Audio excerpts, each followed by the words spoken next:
Hey, everybody out there. Thank you guys for joining us here at Pursuit of Purpose for another one of our live episodes of the show we call What Are We Doing? Now, we're starting a new series this week. We finished up the last series about our addictions to distraction last week. This week starts a brand new series, and this series is called Is It Right? And I'm Rob. I'm Chuck. And thank you guys for joining us.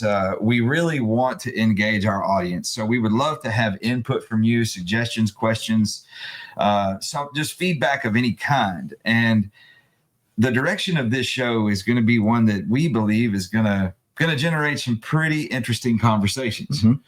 And what it's going to be is, how did we as a society, how did we as a people, as a race, as a culture, whatever you want to call it, how did we determine what things are right versus what things are wrong?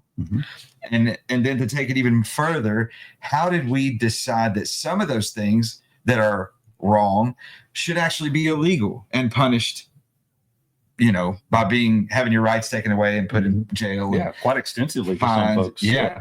So to start the discussion, something that we're going to be talking about a lot further and delving into in some great detail is a very current affairs type topic. Okay.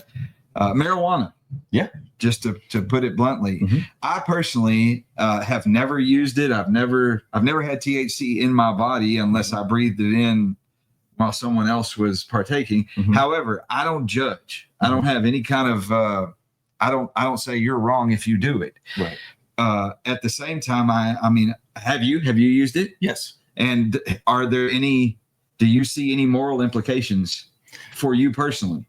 Personally, no. I do Okay. not. Yeah. And so many people say that it's, in the 80s, I was told as a kid, forgive me for saying in the 80s I was a kid, Chuck, but I was told as a kid for a little bit, but I was told that just say no to drugs, the whole Nancy Reagan program and how, just say no. And that was the big deal back then. And it was considered, and still is by some, to be a gateway drug. It leads you to the harder things.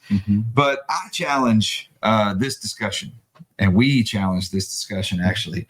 So what is the actual difference in behavior of coffee and the caffeine in coffee versus the THC in marijuana, the different strains? I mean, there's sativa and there's indica. And from what I understand, the sativa is more of a stimulant, thought stimulant. Yes. While the indica is more of a relax or depressant. Yes. Causes you to slow down. As someone I have family that lives in Colorado, so I get a little versed on this topic because I have a sister who actually at one point was in the media business. Yeah. She was in it. So when all this was coming online, she was invited to go to listen to the debates and the discussions and even the plans. Like, okay, if we're going to legalize this particular product, how do we pull this off? So she kind of got a front row seat to, how they were going to grow and harvest and secure and distribute and all that. So it was really interesting. And I won't go into too many of the details in today's episode,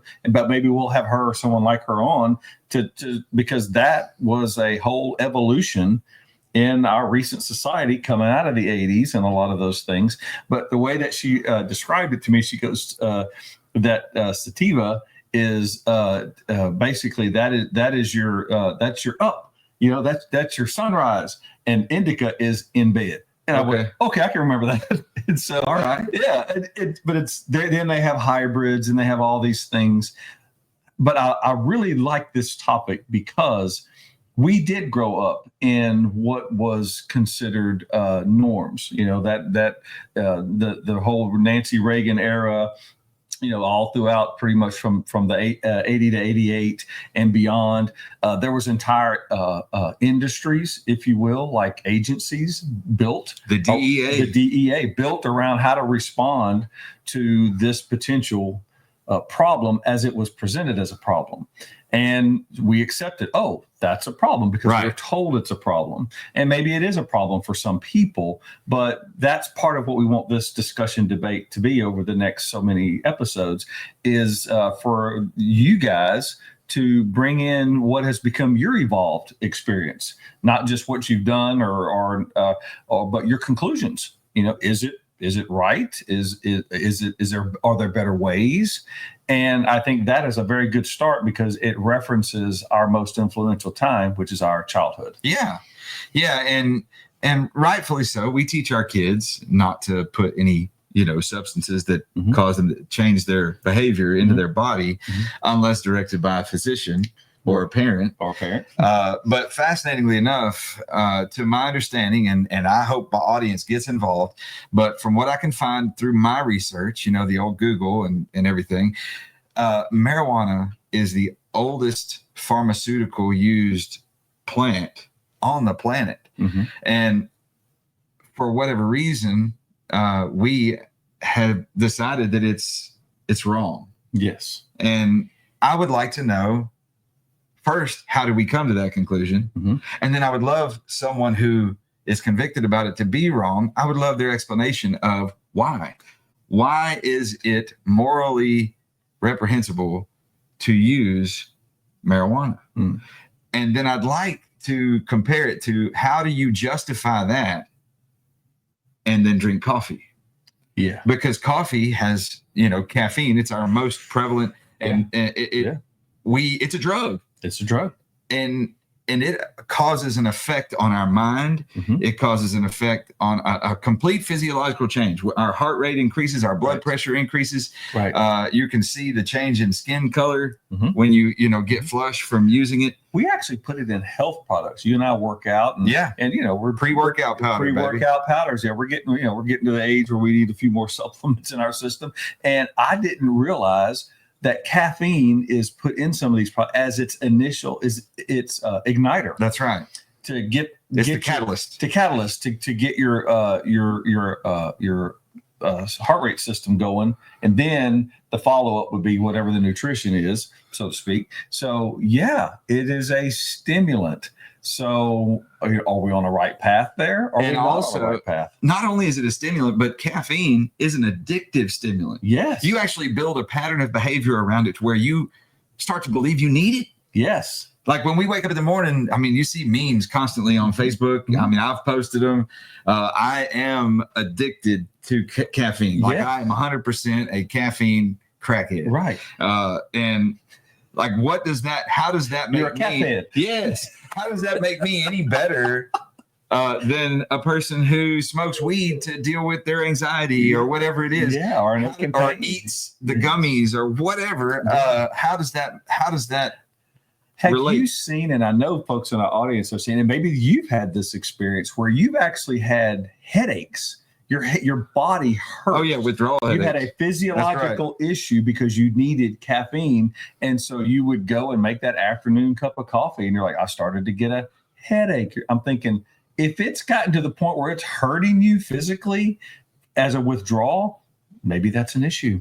And and the fascinating thing is, we make coffee and other substances that have coffee in it. We've turned them into social things. Like it's a whole thing. Let's get together and drink coffee. Yeah. Let's go have a meeting and we'll get some coffee. Yeah.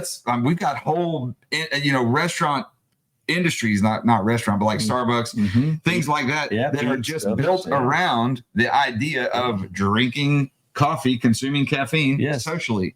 Well, there are also, in countries where it's legal, there are social places set up around using marijuana. Yes.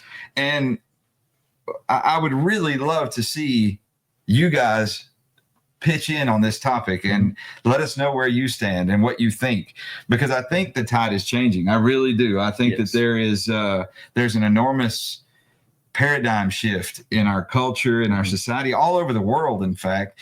And I can tell you this, that medically, the use of marijuana has created enormous opportunities for people with Parkinson's, for cancer patients, people with appetite.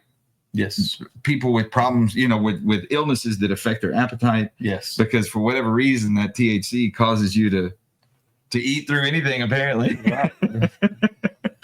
You won't go hungry. So, And I challenge our audience as well. I know you and I are both history fans. We sit around in our spare time. We might talk about something that we get reminded of. And if you are a fan of history, go back. And I'm not talking necessarily just our recent history, last 400 or 500 years. Go back to antiquity. There were things that they thought were right that we find just, oh my goodness, I can't believe they did that. But in their society, it was something that they did to, they thought, further their culture. Maybe it was something more kind of socio-religious, or maybe it was something that was just an available product in wherever region of the country or the world that they were, and they found it to be an asset. Yeah. But then we think about it, why would they take a hallucinogen? Well, in their particular mind, it was an asset. Now we might look at it like, oh, we would never do that. Right. And maybe we shouldn't, but regardless, they thought it was right. Yeah, the peyote or things like that. I mean, there's all sorts of these things that we now, we say, oh, you can't do that, whatever. And I want to make it really clear out there that we're not endorsing or demeaning either way. We're not for it or against it. We want to have the discussion, and we want to know, how do we get where we are? How do we get where we are? And then we'd like to know, where should we be headed? What's the right way to actually go with this in a balanced, fair, and justifiable future? Right. What makes sense? What makes sense for mankind, morally, ethically, medically, right? All of it. And you guys, you're part of that evolutionary process, as not just how you find out what's right for you, how you conduct yourself, but then how you influence those who will make laws and rules and permissions and restrictions. And we're all part of that. So we're hoping that this discussion that we're having, that we're beginning to pump some energy into, will help you with your conclusions. What's best for you, and what are those reasons? And we want the world to know those reasons. So there's a lot of questions to be asked. And I think that every question we ask generates more questions and more thought. Always. But as an initial challenge, just like we discussed, in the next upcoming episodes, we're going to do some comparison discussion between things like marijuana and coffee, or even the coca plant, cocaine, and other things. And how is it before it became illegal? What were the uses of it?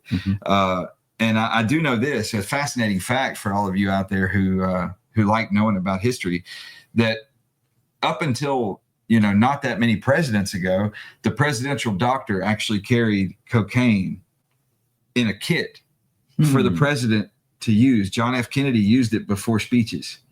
He would take a small amount, and I'm pretty sure he snorted it before a speech, just to give him a little pep. Yes. And I would never consider him to be a drug addict, and I would never consider him to be a person of, low standing or what have you. Right. But isn't that fascinating that he used that?